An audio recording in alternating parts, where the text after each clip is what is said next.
Was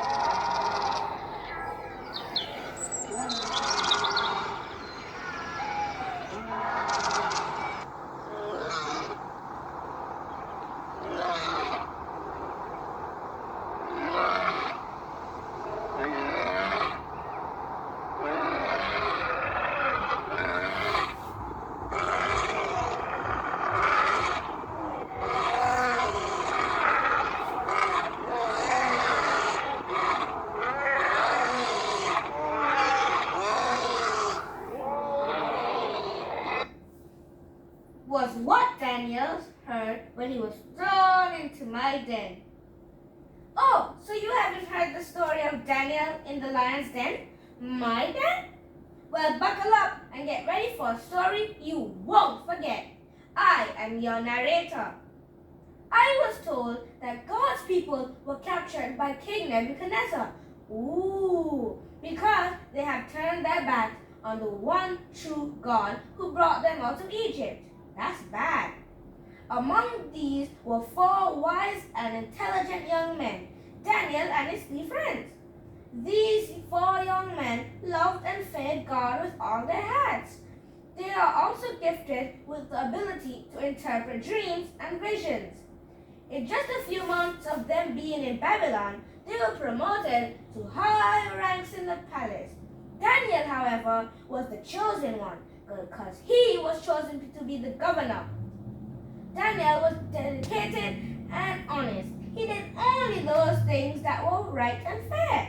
The king feared Daniel above all his other men.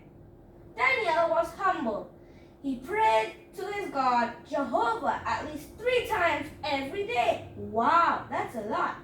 God was with Daniel in everything that he did. Even though Daniel was kind and loving, there were some people who were jealous of him. That's mean. They did not like the fact that the king favored and loved Daniel more than them, so they came up with a plan to get rid of him for good.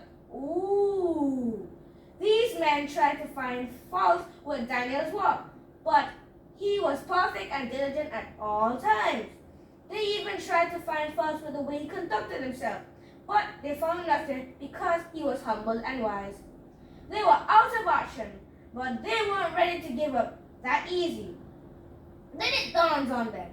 We have been looking in all the wrong places. Daniel is perfect in all that he does. So let us see how we can interfere with him and his God. We know how committed he is to his serving his God. We have to find a way to change that. And with that, they went straight for the king. These evil men went to the king and plotted against Daniel. "O king, live forever," they said to the king. They praised the king for how great he was. Then they told him, "O king, we believe you should sign a letter stating that for 30 days no one shall pray to any other god but you. O king, if anyone is caught praying to another god but you, that person must be thrown into the lion's den." Oh boy, that is a tough one. We lions are vicious animals. No one dares to come face to face with us and expect to live.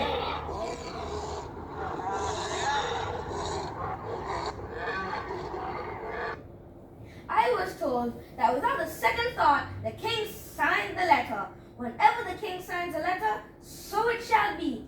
So the letter was signed.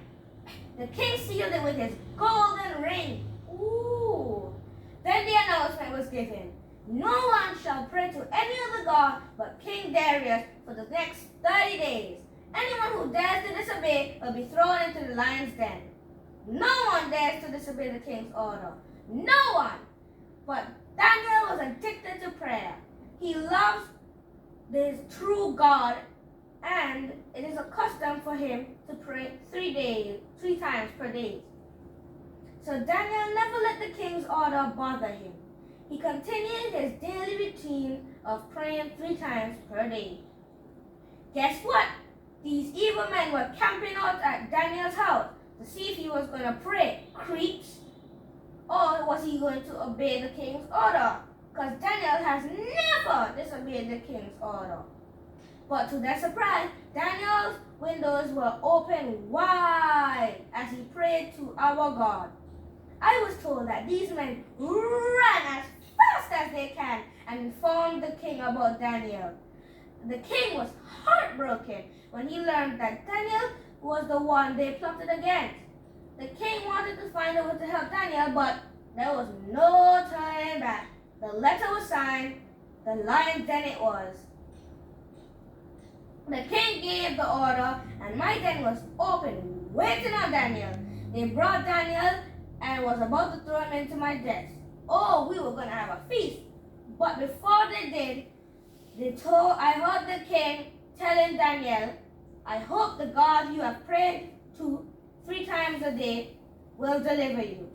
In came Daniel, and my den was closed. He gathered around Daniel, roaring in victory.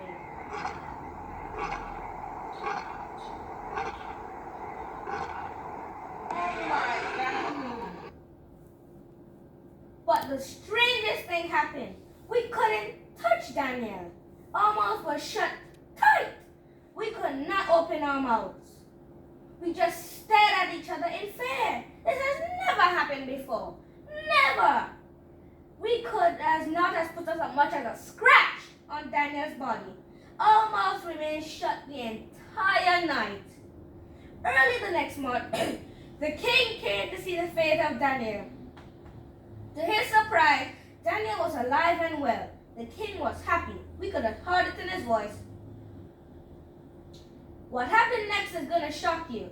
The king commanded for the evil men, their wives, and their children to be thrown to us.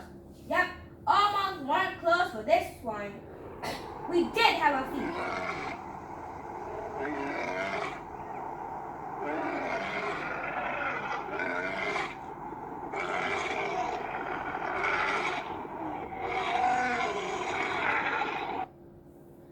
Before their bodies reached the ground, we pounced at them and started eating midair. You know the rest of the story though. Daniel's God was the only God the Babylonians worshipped after this incident. Yes, Jesus loves you.